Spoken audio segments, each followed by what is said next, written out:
Okay, recording's on. Right, so hi everyone.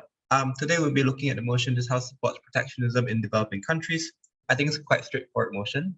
Debates about trade barriers and stuff, especially in the developing world. So yeah, might as well get it done and over with. So again, first thing that you need to do in any debate where you get the motion is sort of break down the words of the motion to get the context of the debate and identify what the problem is in what the central question in the debate essentially is. So I think in this debate we'll first talk, let's first talk about developing nations. I think that's probably the easier thing to characterize. It's just generally nations poorer, right? Often we talk about the developing world or third world. Usually victims of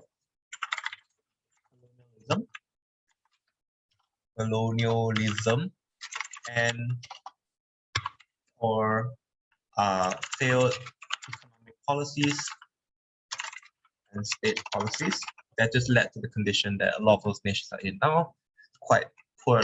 So e.g. SEA nations like Malaysia, Philippines, Indonesia, etc. African nations like maybe Kenya, South Africa, and we can go all the way down to the more dilapidated places like I think Uganda's come quite far. Like the most developed nations in Africa are South Africa and Liberia. Most of the other nations are still relatively underdeveloped. But yeah, I think this is more or less what developed nations are. Also wanted to talk about in terms of the political structures. Political structures, most classified as nascent democracies. So it's where institutions exist but are not very strong. Strong, e.g. voting, media, opposition parties exist, but are not always fully functional. Right. Okay, so that's developing nations. Next thing to talk about then is protectionism. Protectionism. So what is it? Essentially, it's trade barriers. Policies enacted with the intention of preventing or reducing international trade.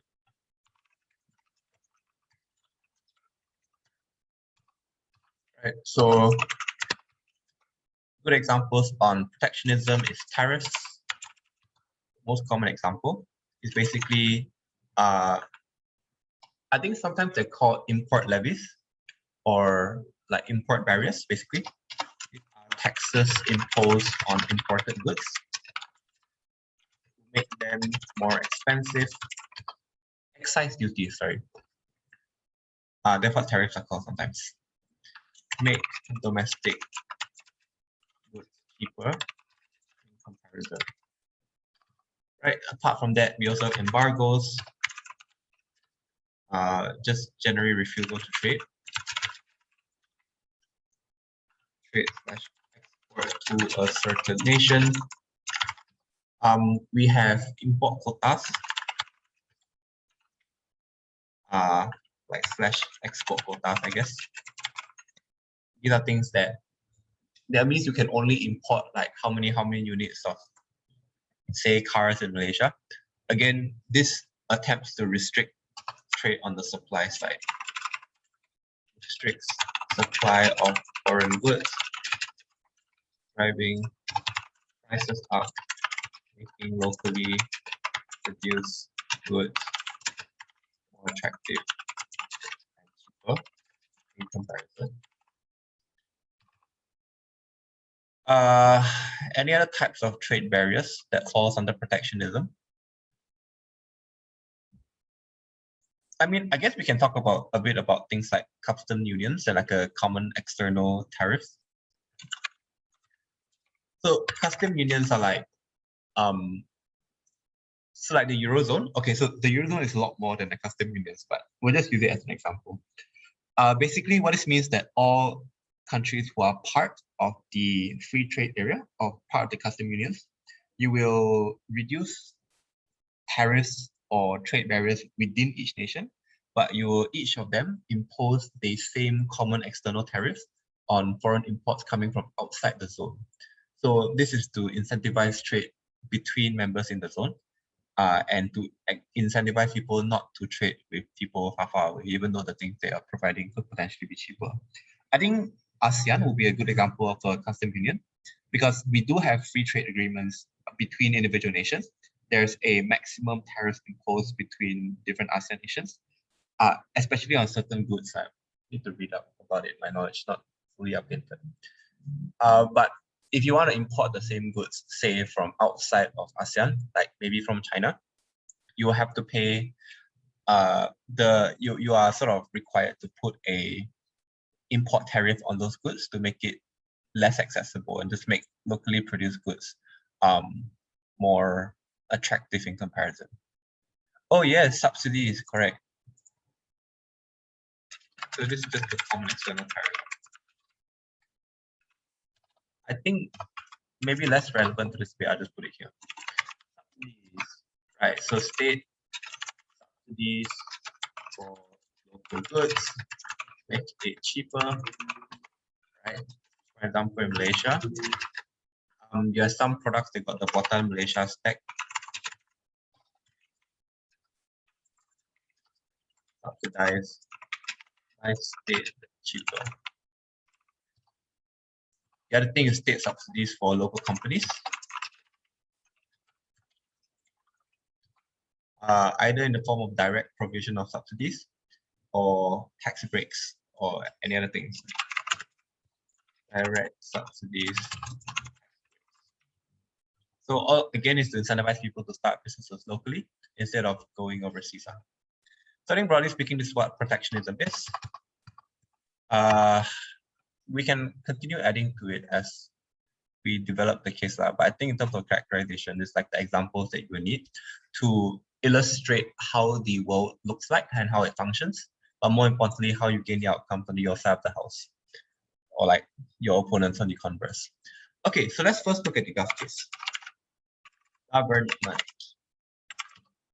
First thing you need to do when you get, like after you figure out what the debate is about and all that stuff, is to then identify what the central question in the debate is, or what your burden of proof, or what do you have to prove basically? What's this debate about? So central question is basically, this house supports motion. So it's a assessment of protectionism in developing countries in the status quo, right? So it's an evaluation about whether the positive impact outweighs the negative impacts or not. And government just needs to say that you support protectionism because you think the positive impact outweighs the negative ones. So that's what it is, right? Evaluation of protectionism in developed nations, whether benefits outweigh harms. Yep, and of course, burden on Gulf, so that benefits outweigh the harms. Quite straightforward. Okay, one thing that's very important to note about value judgment debates, especially regrets motions, opposes motions, supports motions, prefers motions, is that the government needs to explain what the counterfactual is.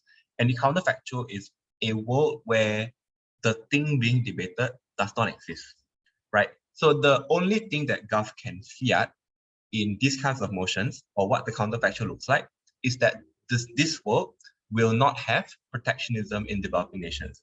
Everything else about how things manifest and how outcomes accrue and how they materialize, all of these things are up for contention, which is why we always say that the most likely counterfactual is not something that the Gov can fiat in the round, but rather one that is up for contention. Up can challenge it, Gov will defend it to explain what is more likely to happen. And again, to win the clash of likelihood, you need to look to incentive structures, or need to look to past precedents or examples where things have happened before in order to convince people that this is likely to happen again. So, what's the counterfactual in this?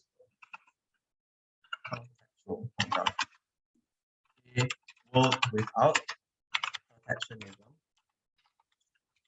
in developing nations. All right, so that's basically the only thing you can fear. I think that it's fair to say that we will probably have a lot more international trade. Need to have a lot more international trade. Likely to have a lot less domestic producers and trade was replaced by international organizations.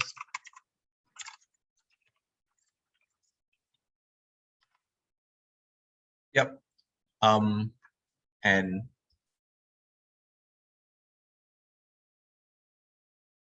yeah, I guess everything else is up for comparison or up for characterization. So I think probably when it comes to talking about producing essential services and stuff, instead of Proton existing in Malaysia, it'll probably have to compete with international car producers like Toyota, Nissan, Mazda, all those kind of things.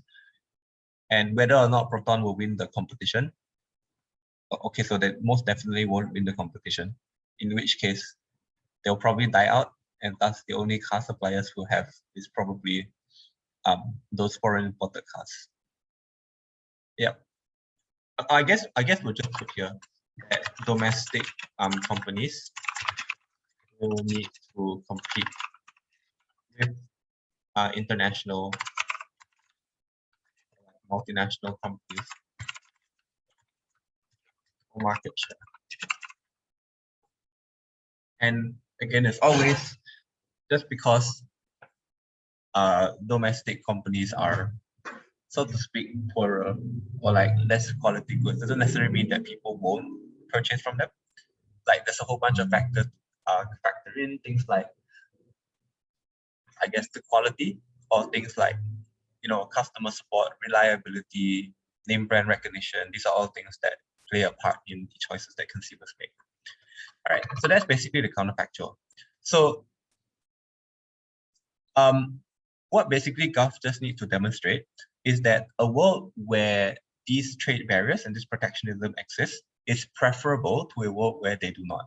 And to justify these things, I think that Gulf, or like the case for protectionism, generally revolves around one or two areas of discussion. So I think the first and the most like obvious discussion when it comes to protectionism is about protecting local industries and the people that work in their industries. And that's probably the biggest thing that you will have to run on government, especially if this is a VP motion and you are opening team, you will most definitely need to talk about this. Like you cannot leave this argument to your closing. It's just too important. So that's the first thing. The second part of discussion then becomes sort of talking about protectionism as a tool of foreign policy. So I guess there's a discussion to be had about sanctions, even though I don't think sanctions is a very big part of this debate. I think it's more of determining what the nation wants to do and how they want to develop forward. So protectionism is often necessary to protect like smaller industries, especially sunrise industries. So when you are still growing, you don't have access to economies of scale, you don't have access to technical expertise and all those things. Without protectionism, it's quite likely you will die in a market of free and fair competition, which is why states like have to protect those industries, especially if those industries bring potential long-term value to the state. Yeah, we'll talk about that later. Okay, so let's first flesh out the first thing. One, protecting local producers, industries, and workers. So I think the analysis is quite simple. Developing nations, generally poorer. So as you can see, what this characterization is for, it is for copy pasting into the argument. Ta-da! Right, done. Right, developing world on the third world. Okay, LDCs, less developed nations, stuff like that. These are all the reasons as to why they are generally poorer. Okay, I mean, I don't think people will contest developing nations being poor, but More context is always helpful. Okay, so we should move to the second part of the argument here. That actually, I'm just going to put this out here. I'm going to put this here. Okay, then I can put the next things here. Right? So local industries usually less developed, right? So because they got less access to technical expertise and skilled labor, right? Because population not no access to tertiary education. Also because of brain drain. And also brain drain. It's when all the smarter people go overseas to work and don't come back. They have less ability to access economies of scale. Economies of scale, right? Production costs per unit quite high. Less access to technology and equipment, cost expensive. So I think this probably looks like your mechanical automated car factory things. It's like in the third world, you will hire people to do a lot of manual labor, as opposed to building robots that even though robots are cheaper and I think the long-term robots are going to replace human anyways, it's just more expensive for them to do so. So all these things mean that, right, that's effective, right? So you can see this is like the structural analysis as to why the claim that these things that the local industries are less developed is true. But this claim is necessary for you to then move to the next premise of the argument, which is then to suggest that local industries are unable to compete with foreign markets, right? So international, okay, so like more developed nations, for example, export goods at a cheaper rate because production costs are cheaper, because automation, because high technology, etc. Okay, higher quality goods as well, right? E.g. Toyota cars, as Proton cars. Okay, you crash the Proton car one time, you expect to suffer lah. You crash the Toyota car a few times, then you need to go service. It's like that one. All right. I've been asked to do work. But anyway. All right. We'll do that later. Yep. So quality of goods here. More developed nations export cheaper rates, higher quality goods like this. Yeah, again, because they got better technology, tech and standards. I would say that. So, consumers. Oh, this also applies to multinational corporations. It's like nations don't really export things. It's like the companies in those nations that do so.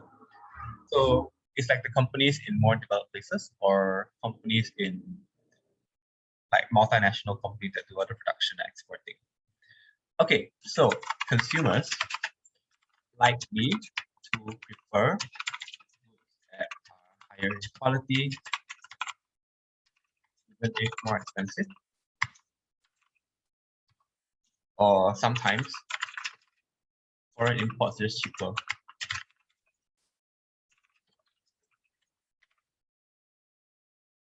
All right. So this is why cars produced locally is okay. So in Malaysia, Proton cars are a lot cheaper because they're very heavily subsidized by the state. But the production cost of a Proton car is actually not that different from other thing. Give me a sec. Okay, we're back here. So basically all of these things is just to prove that the local industries and locally produced goods are just a lot more likely to die out if the if protectionism is not put in place. So you need to have protectionism to prevent those industries from dying out. It's just cheaper because of all the things that we talked about earlier. So yeah. Yeah. So basically the outcome is that they can't compete. Okay. Local industries will die out. Why is local industry dying? Where you impact the harms. So obviously it's firstly local companies have to close because no business, okay, can't sustain. Industries, workers die out, workers lose jobs because industry survive, so unemployment increases. Okay, so unemployment is not in itself a harm. The harm of unemployment specifically here is that they can't find employment elsewhere because structurally across many different sectors of many different industries, it's just very difficult for local industries to survive. Which is why when you talk about things like manufacturing, for example, where it's very easily replaceable, there are plenty of other places that have cheaper labor costs, and that's why companies will just invest over there. So in this case, the industries that are likely to remain are probably places where the nations have their own comparative advantage. So things like agriculture or things like very low level jobs, because you don't have the capacity to move towards a higher level industry. Okay, so actually a absolute advantage of the industry to find employment for. You can also talk about unique skill sets or like non-transferable skills, e.g. carpentry or car mechanic. Means workers only able to work in their industry. And obviously, why all these things are bad for the nation, I think it's quite intuitive. The second harm here is actually a bit further, is that it generates dependency on foreign companies. We'll look at this a bit later in terms of the macro aspect of these things. But basically what the harm here is that developing nations usually will be held hostage to the demands of multinational companies that are supplying most of their essential goods, right? E.g. reducing labor regulations, reducing environmental regulations to allow them to produce more and stuff. And this is very difficult for the nation to say no, because they are producing a majority of their goods and the companies can just choose to go invest somewhere else if they want. So the comparative is states using protectionism. Okay, so probably here's where you need to explain like some mechanism as to how protectionism work. I'm just going to put tariffs because they're most common one, but feel free to explain different things. Like tariffs, for example, incentivize local people to consume locally created goods, right? Sustain local industries, grow, keep finances circulating,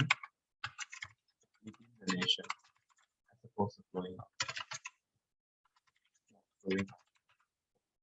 Right. So, good thing. Maintain employment. Maintain independence. Less dependent on foreign exports, etc. So it means that the people won't be held hostage to the whims of those MNCs. So I think this is like the first argument when it comes to protectionism. Is relatively straightforward in terms of protecting local industries and impacting those things in terms of talking about like, why the state has an obligation to protect the local people, why it's in the interest of the state not to build foreign dependence on foreign exports and stuff. These are all things that you can explore within the argument or to ground the weighing as to why this is more important. Okay.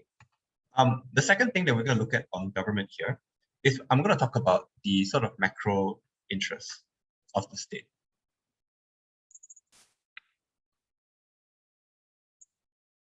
Okay. Allowing developing nations to shape economic policies or to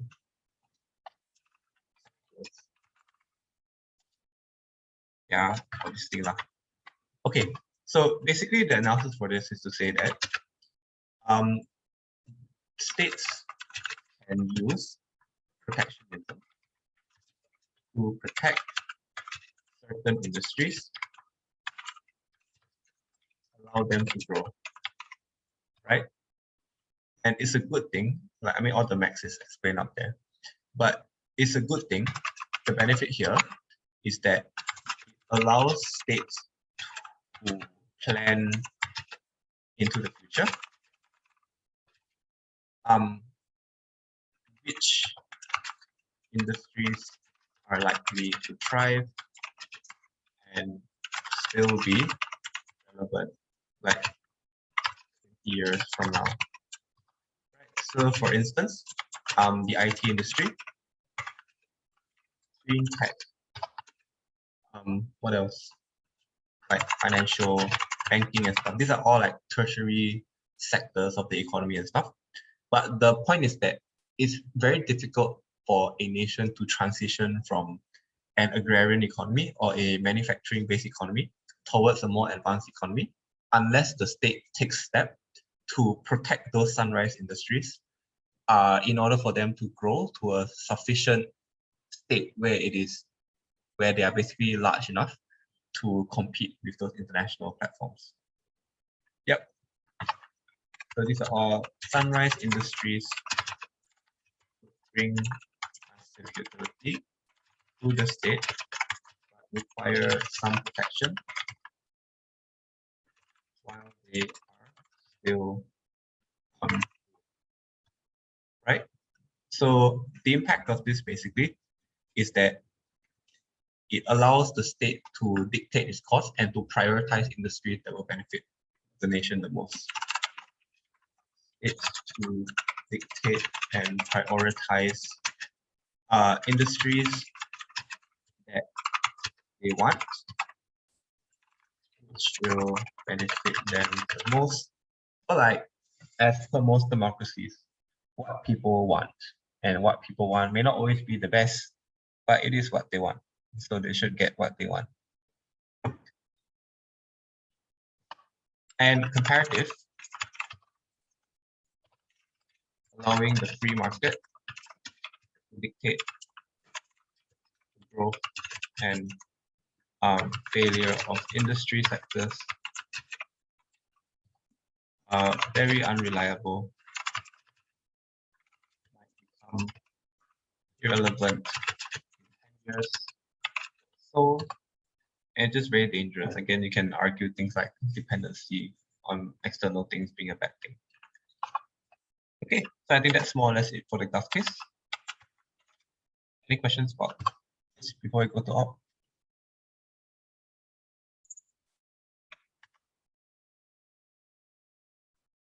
Guess not then.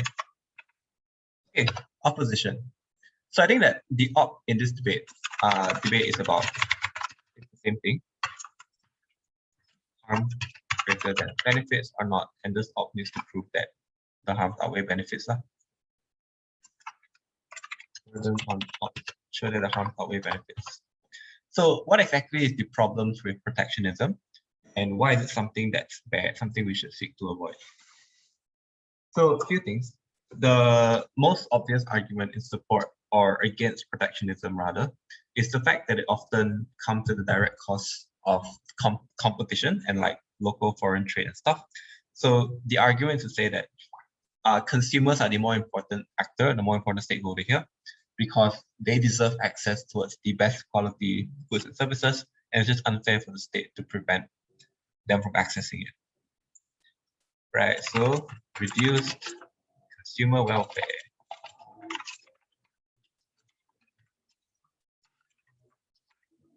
So the argument is that protectionism that decreases access towards foreign goods hurts local consumers. Right, so here's where you can just lean on the Gulf analysis as to all the reasons as to why foreign industries are likely to be better, and explain why these are the reasons why consumers are likely to opt for those things. Foreign imported goods usually preferable. Yeah, cheaper to economies of scale and better tech. So it's more efficient and stuff. Higher quality, better tech, higher safety standards, and testing. They're just better, they're more educated. All those reasons. Okay, so this means that consumers should have access towards goods and services that are the best for them because they're the most important. Then you can do some impacting on like low quality stuff, like low safety standards and how this thing get poisoned and stuff. Yeah, okay. Low quality goods, e.g. bottom cars, okay. Doesn't work, okay. Car accident, and they die, get injured. Then your Nissan, the car, crashed the bumper, like nothing like that. Just go home. But you are still alive. Yeah. The second thing, or the second way that consumer welfare is reduced is because it reduces competition, right? Creates dependence of local industries on protectionist measures. Okay, so local industries need protecting from competing on fair platform with foreign or like foreign companies rather, because their products are, you know, just worse. So if they suffer or if they are unable to compete on a fair platform with those foreign companies in the first place, then the reason or the protectionism that's put in place is just like, it's just going to exist forever because they have no incentive to improve, right? Protectionism gives local companies an unfair advantage by directing local demand towards subpar goods. Okay, means there's no incentive to improve, no competition to strengthen their market share.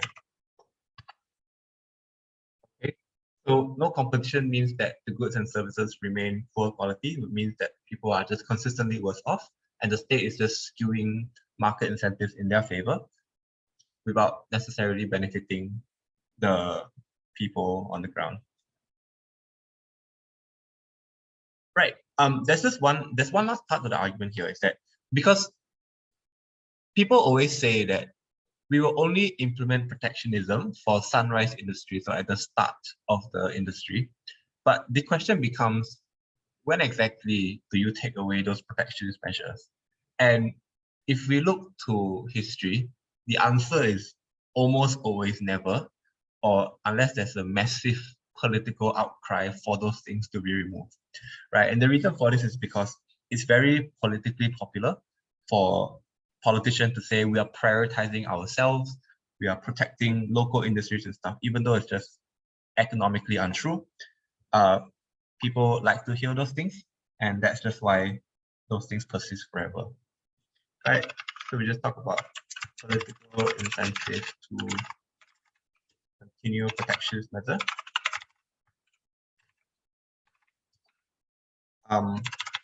Popular for politicians saying they are prioritizing the people, never ever roll back protectionist measures. Okay. For instance, Malaysian automotive industry on in World War protected for 50 years. I don't know much. It's just the unfortunate reality. The last part of the argument then, in terms of the comparative, no like protection means better and fairer competition, means consumers are better off because they have the power of choice.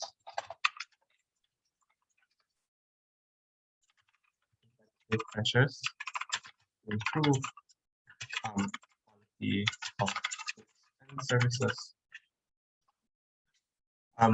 Local industries or local companies will survive by exploiting comparative advantage that are unique. For instance, local culture, language, etc. Labor, for example, these are all things that gives world nations a comparative advantage. Even if industries die, right? I just put here, even if some industries die,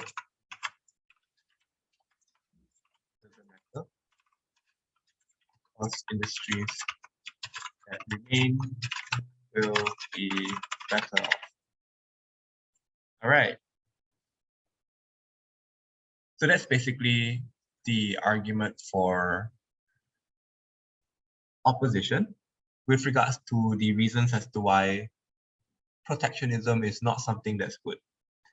The second thing you can look at about the case for protectionism is also about the macro scale things, so how these things interact with the geopolitical sphere. Here's where you can look to things like, we'll talk about political repercussions. Because obviously, if you prevent Japanese companies from investing in your country or like profiting off the local markets, then Japan probably would not be very happy with that and may similarly also restrict trade with each other, with you as a nation. So these things disincentivize economic trade between nations and could potentially, so I mean, firstly, it most definitely reduces economic inefficiencies, but secondly, especially if there are already regional tensions involved, it could potentially worsen those conflicts and make things worse. So nations cut off by tariffs may retaliate. Okay, don't want because they can't exploit or profit of their target market.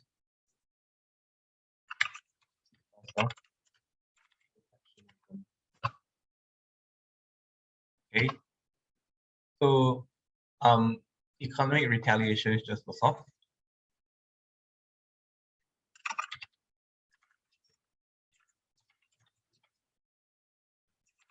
Just off for everyone. Trade war between US and China. Okay, underlying political incentives are very strong, but basically it means that industries benefit from cross-pollination or integrated supply chains because you're just not allowed to do that any longer. Right, next thing in economic inefficiency. Nation should produce and trade based on their comparative advantage.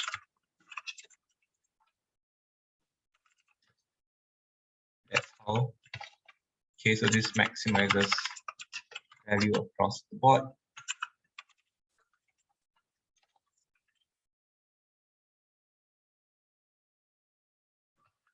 Okay, protectionism necessarily means reduce value gain from scarce resources.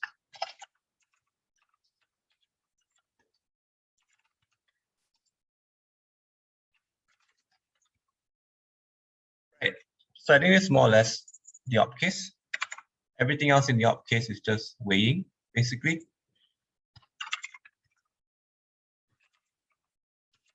In terms of explaining why those things are important or like comparatively more important than the material in your like opponents lah.